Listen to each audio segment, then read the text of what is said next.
Queridos hermanos, continuamos y hoy terminamos, Dios mediante, con esta serie que hemos estado haciendo de las parábolas, según Mateo capítulo 13. Si usted se ha perdido alguna, puede ir a nuestra página de la iglesia y ahí escucharlo. Hemos señalado anteriormente que es de gran importancia observar con cuidado la manera en que estas 7 parábolas están organizadas, es decir, todas las 7 parábolas de Mateo 13. La primera de ellas se distingue de las otras 6 por la omisión de la cláusula que dice el reino de los cielos es semejante a. Y la razón es porque trata de una obra preparatoria en la que se lanza al voleo la semilla del Evangelio, primero por el Señor Jesucristo, luego por los apóstoles y luego la iglesia hasta los días de hoy.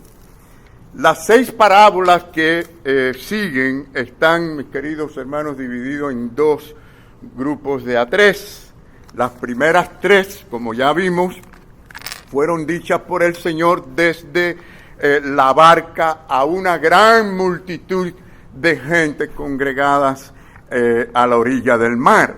Y por lo tanto nos da el aspecto más público o exterior del reino de los cielos como es visto por los hombres. Luego las últimas 3 parábolas, incluyendo la de hoy, pues no fueron dichas en público, sino que fueron dichas exclusivamente a los discípulos en privado.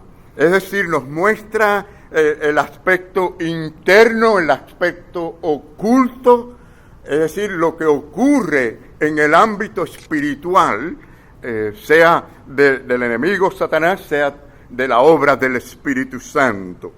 Nos hace ver esa parte. Así que todo esto va guiando, hermanos, hasta llegar al momento final, al momento en que se complete el cuerpo de Cristo y sea entonces la iglesia presentada finalmente como una iglesia gloriosa, una iglesia sin mancha.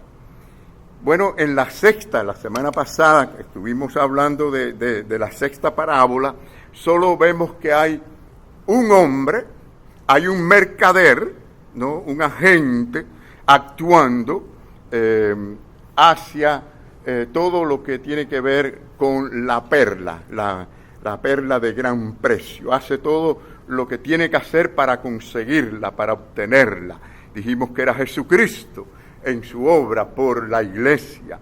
Pero si bien es cierto en la parábola anterior, o sea, que en la que vemos al mercader, al Señor Jesucristo, como el autor principal de toda la obra, también Él en su gracia, en su maravillosa gracia, Él no trabaja solo.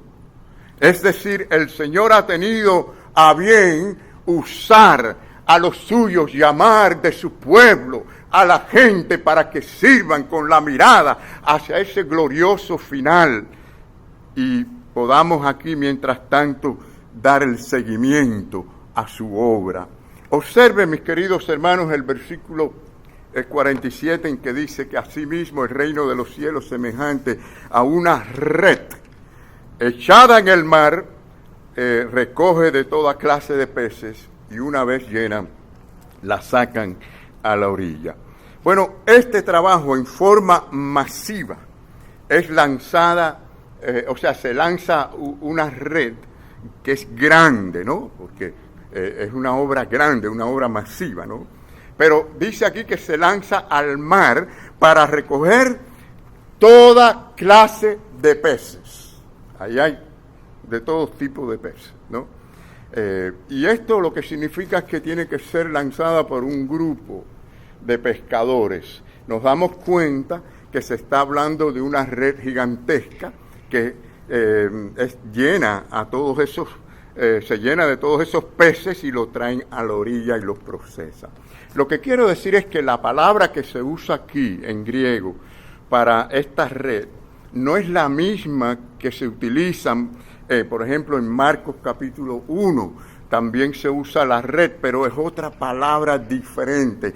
Esta en particular habla de una red barredera grande, masiva, que carga con muchos peces y por lo tanto requiere un grupo de pescadores para poder llevar esto a cabo. En cambio, en Marcos 1 pues se usa una palabra en griego diferente que trata de una red pequeña, prácticamente se puede maniobrar por un hombre.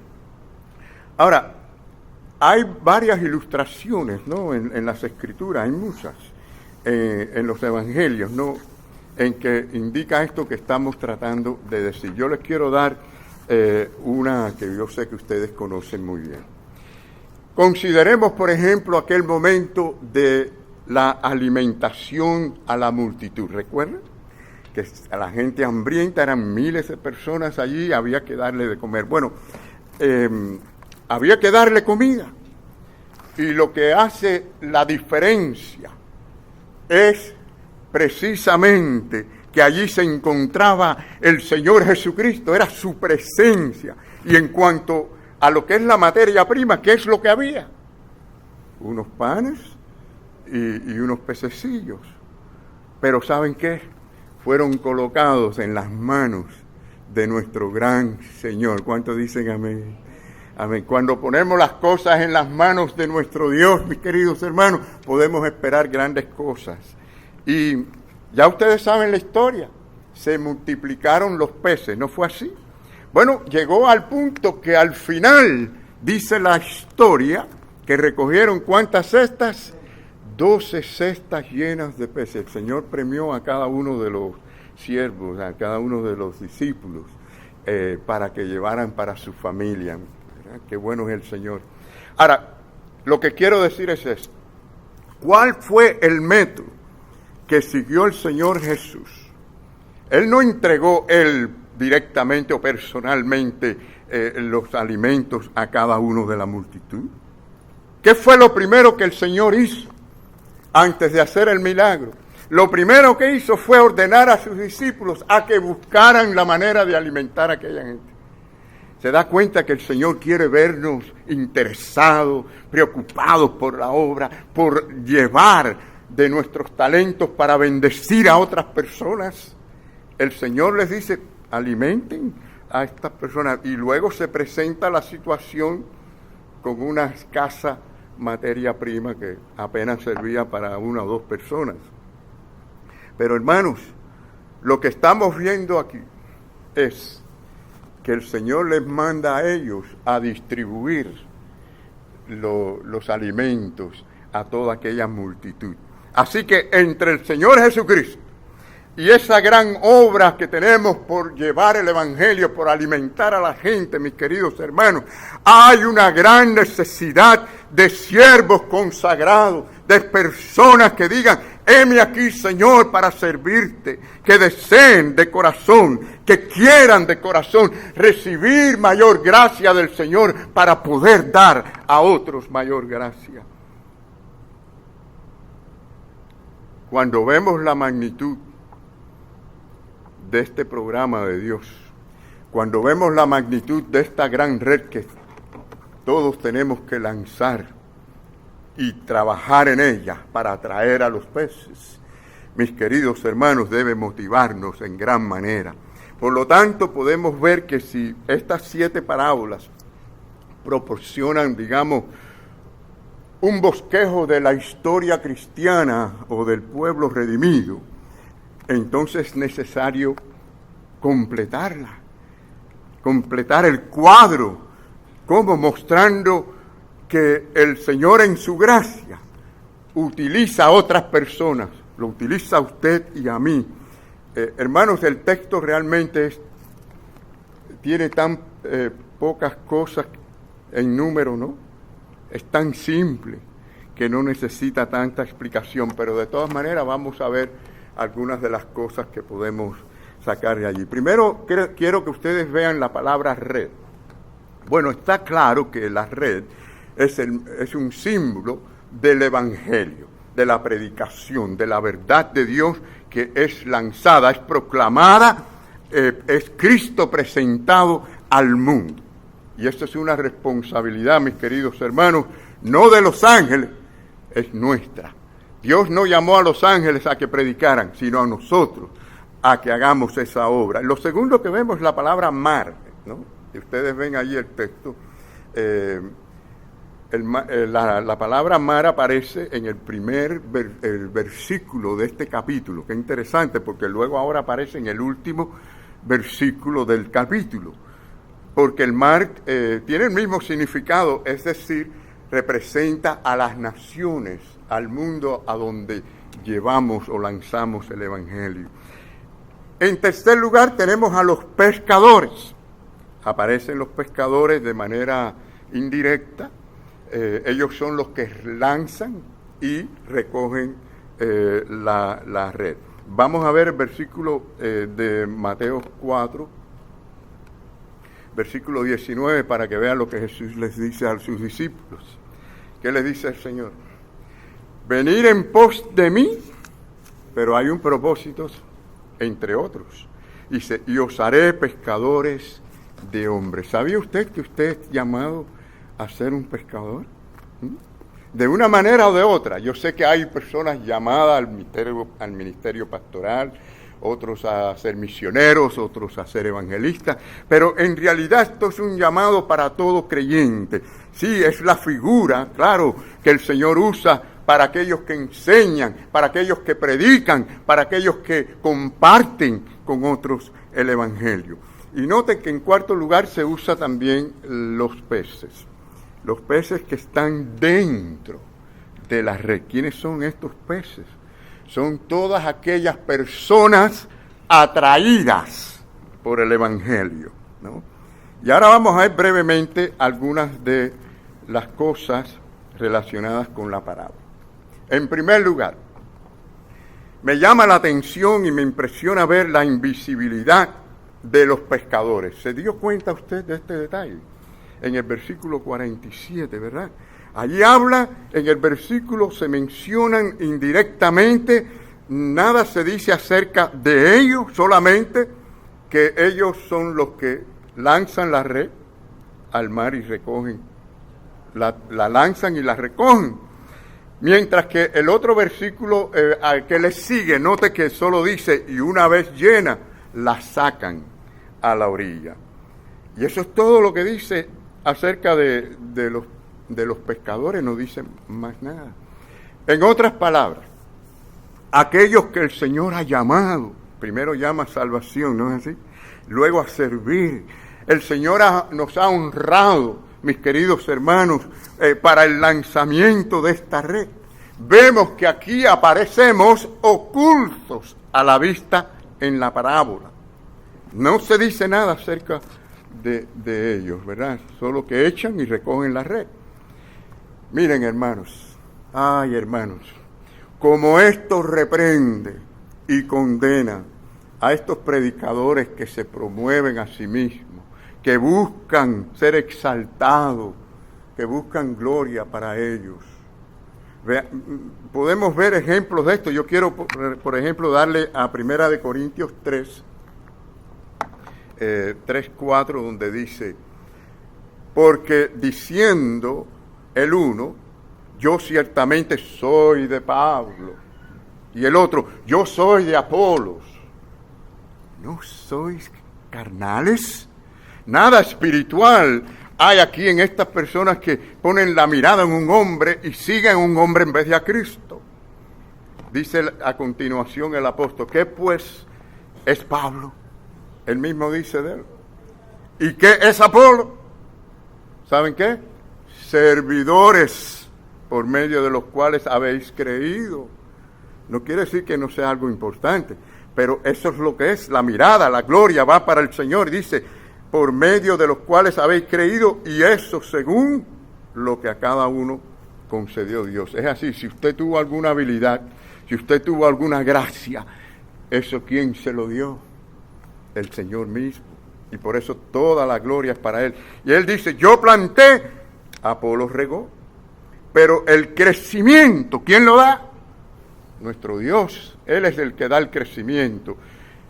¿Se da cuenta, mi querido hermano y amigo, que aquella persona a quien Dios usa en cualquier ministerio, no es, nunca será o nunca debe ser el centro de la atención, sino nuestro Señor Jesucristo? ¿Cuántos decimos amén?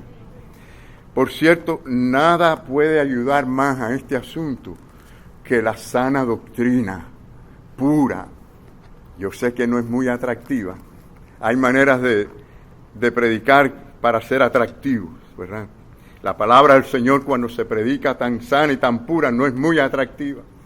Recuerden lo que le pasó al Señor Jesucristo. No hay un predicador que ha existido tan poderoso y tan grande como nuestro Señor. Y cuando empezó a dejar los milagros y empezó a enfocarse en la palabra, empezaron a irse la gente. La gente quiere oír cosas que les guste oír, ¿no? Pero la realidad es que la sana doctrina ayuda en todo el crecimiento verdadero espiritual y sobre todo en este asunto, hermanos, de ser humildes, porque la humildad es muy importante, nos ayuda a mejorar y cada día superar.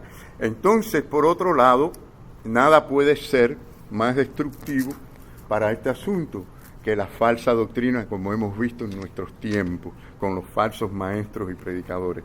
Pero sí, el Señor se place, hermanos, en bendecir. Él se goza realmente en poner su tesoro, su iglesia, su pueblo, en vasijas de barro, ¿verdad? Barros terrenales. ¿Saben por qué? Porque Él es el alfarero y nosotros somos el barro en sus manos. Y por esto es que en esta parábola vemos, hermanos, que los pescadores están como ocultos a la vista. Pasan por desapercibidos, ¿no?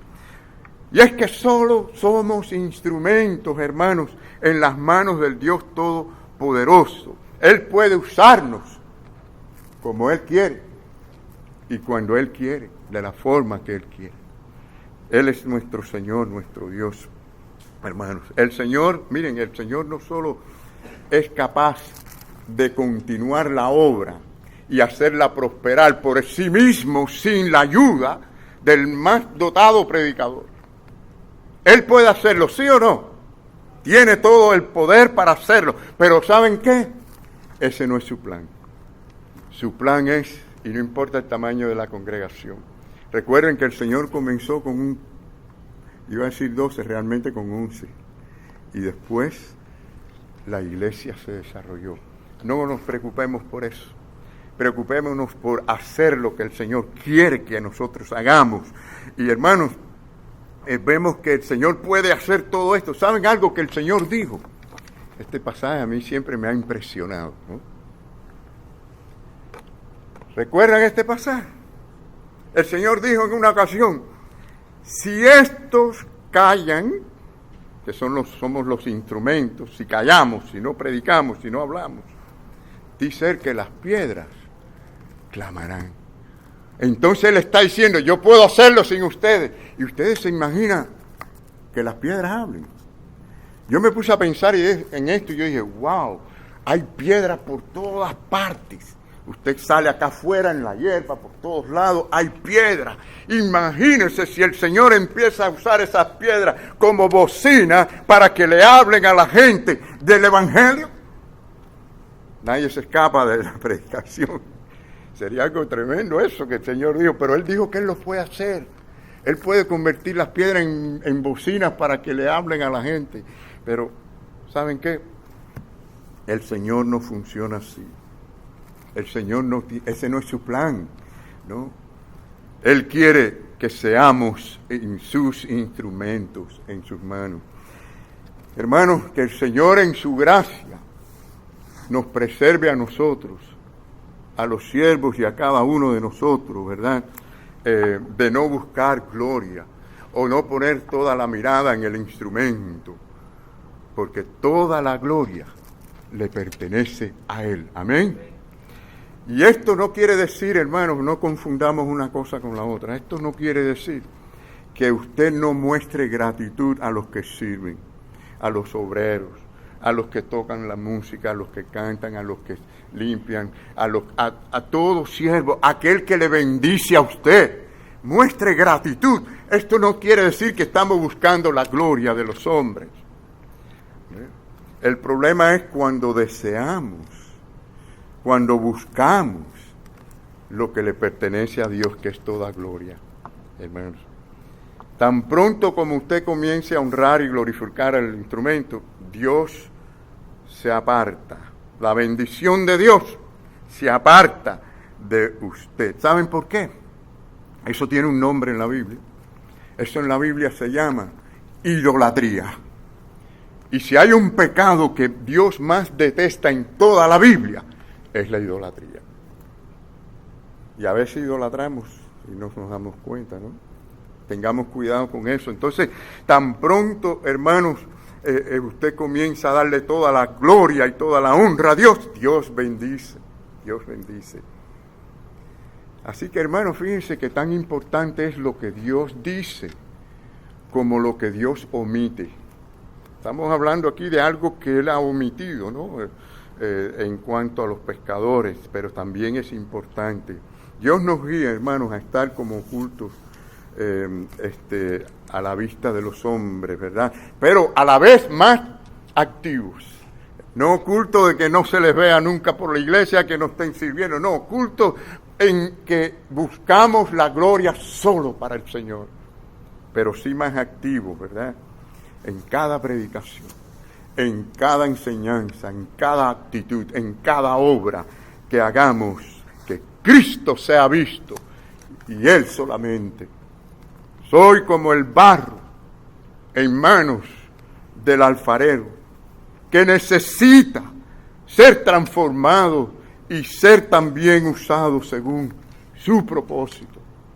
Mis queridos hermanos, en segundo lugar consideremos el propósito de los pescadores al echar la red en el mar y sacarla de nuevo, ¿no?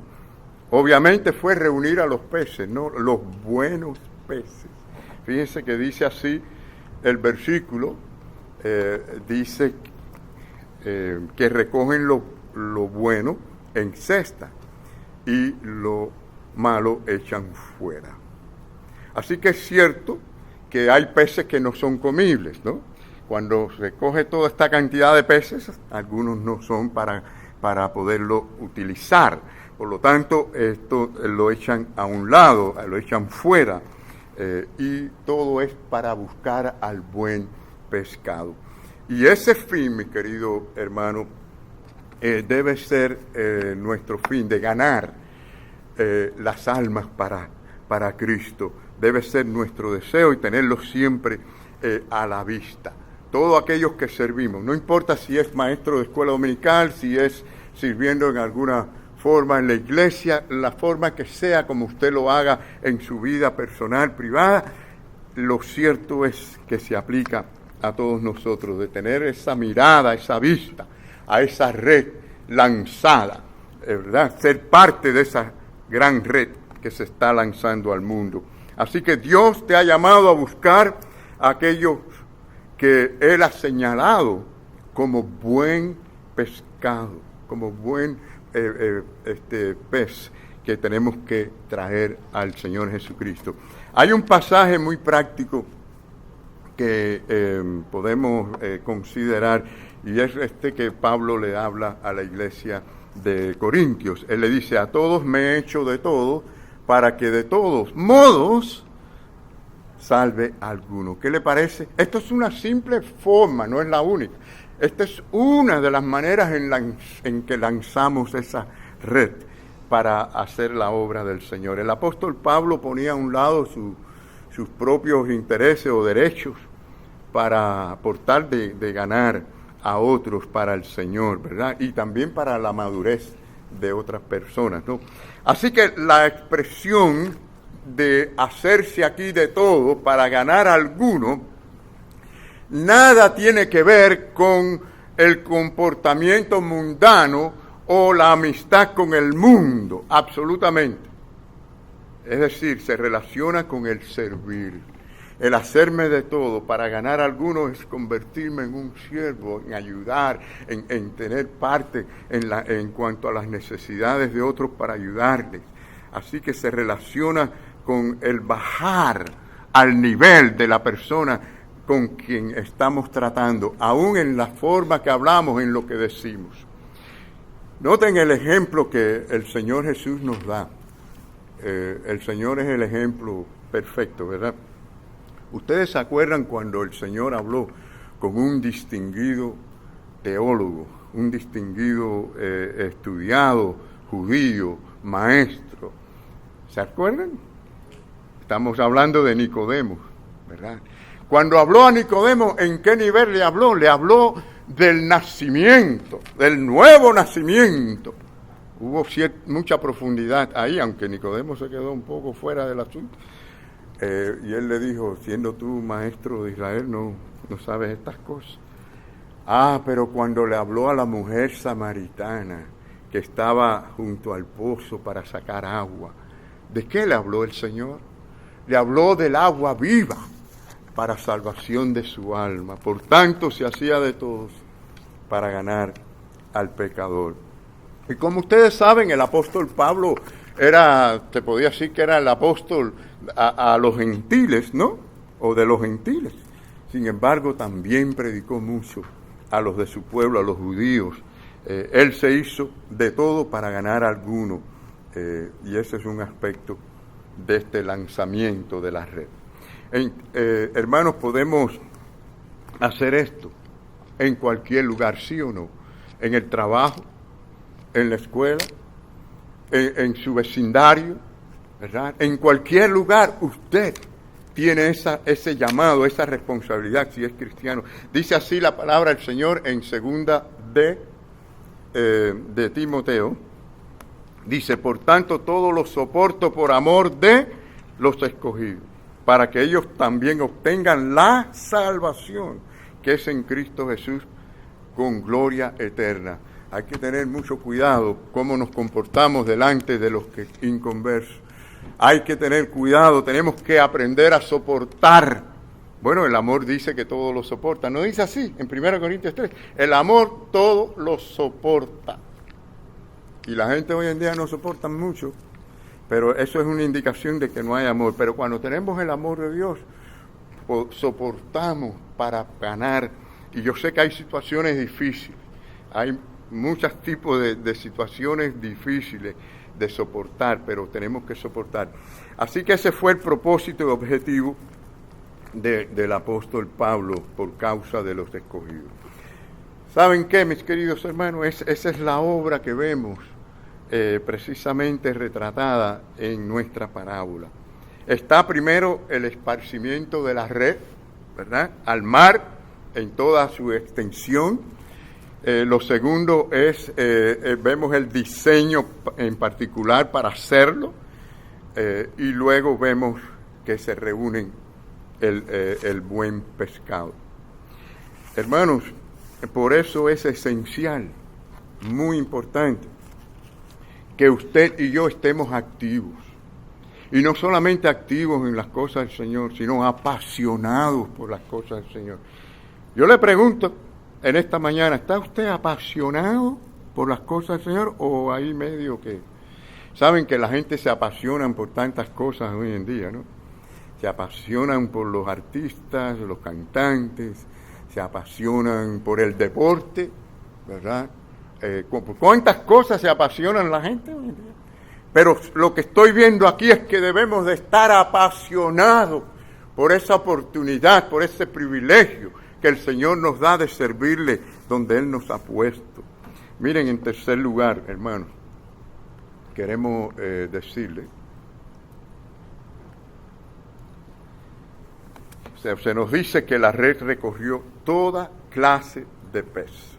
Y dice la palabra del Señor en el versículo 47 así, que echada en el mar recoge toda clase de peces. O sea, además del pescado bueno, menciona otros tipos.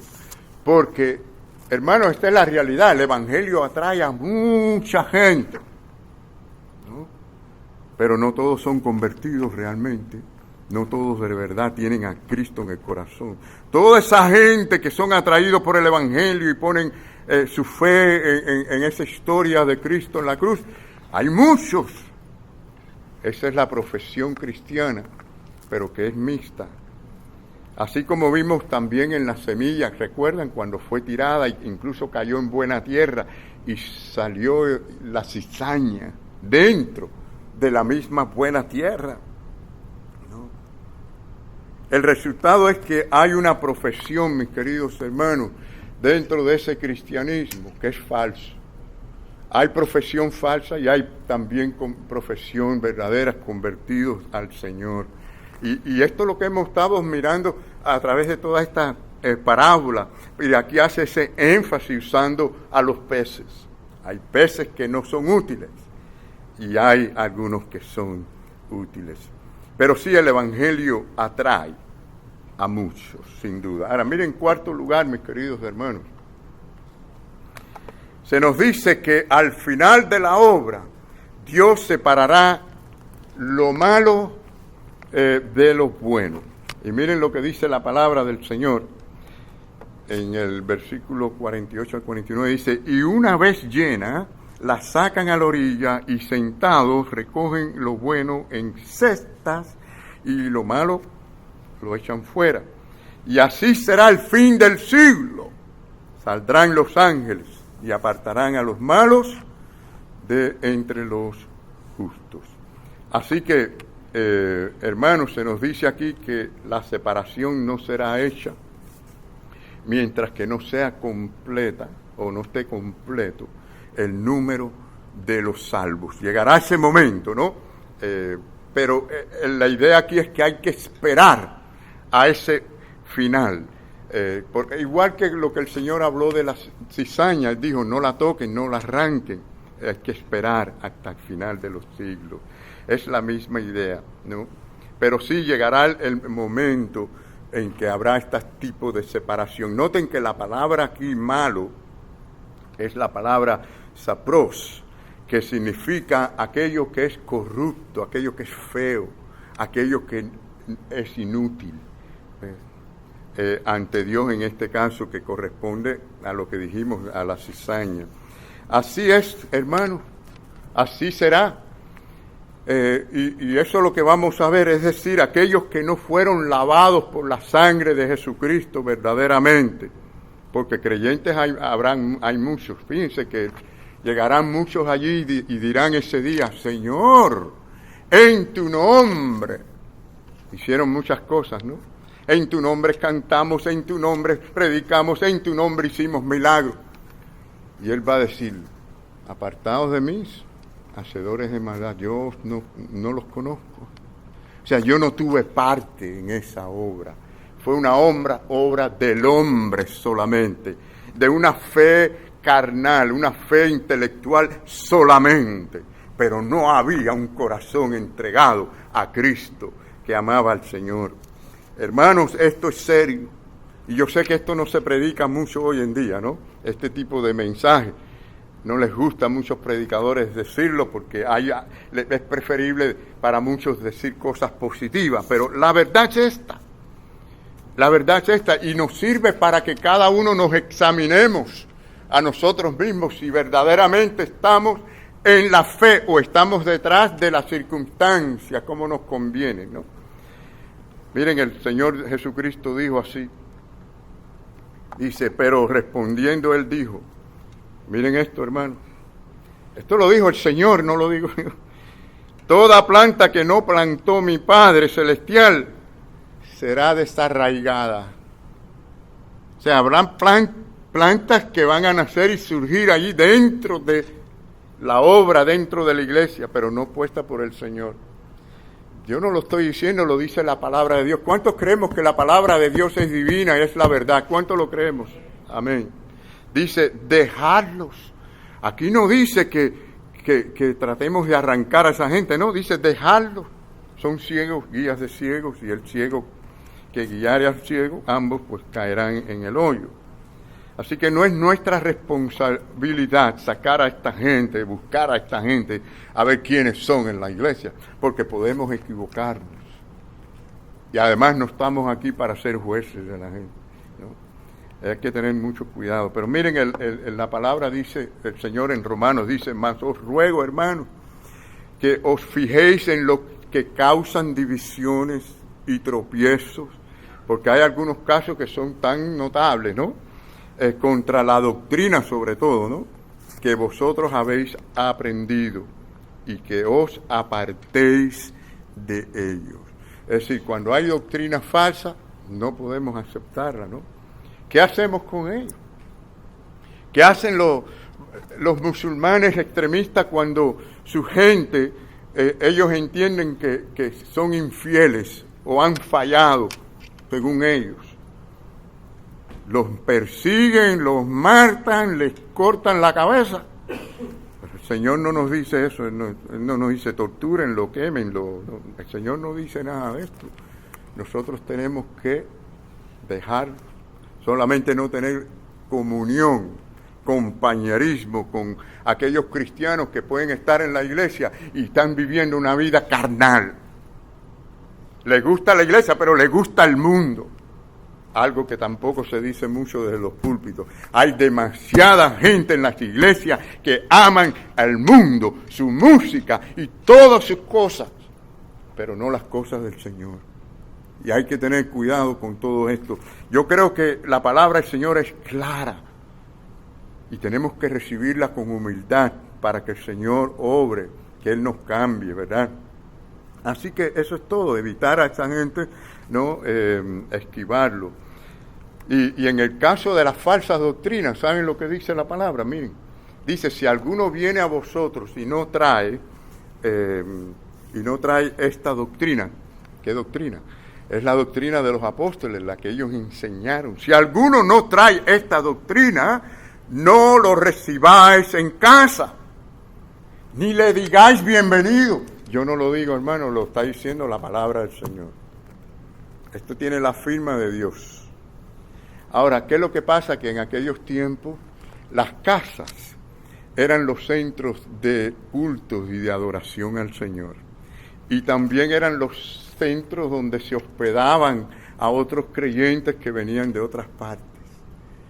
Yo sé que esa necesidad no la tenemos acá nosotros, pero es decir, les está diciendo a ellos, no tengan comunión con estas personas, no podemos tener parte con una doctrina falsa, porque entonces nosotros estamos dando un mensaje equivocado y nos podemos hacer responsables de eso. Hermanos, ¿qué va a suceder al final? Vamos a ver, ¿qué va a suceder al final de los tiempos, verdad? Porque va a llegar, yo no sé cuándo, yo sé que posiblemente algunos de nosotros, si no todos, pues vamos a pasar a la eternidad antes que esto pase, pero esto puede suceder en cualquier momento, ¿no? Dice la palabra del Señor que así será al final del siglo. Saldrán los ángeles, esto es cuando el Señor venga por su iglesia. Saldrán los ángeles y apartarán a los malos de entre los justos y los echarán en el horno de fuego. Allí será el lloro y el crujir de dientes. Una realidad, y el Señor habló de eso, ¿no?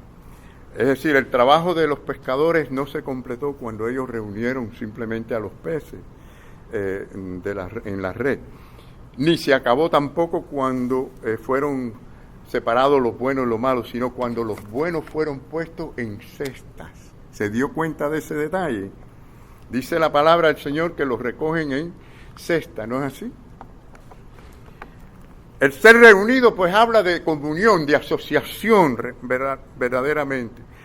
Pero las cestas hablan de una separación definitiva de aquello que es corrupto, de aquello que es malo. Y esto nos dice a nosotros que estaremos eternamente separados del mal, del maligno, del pecado.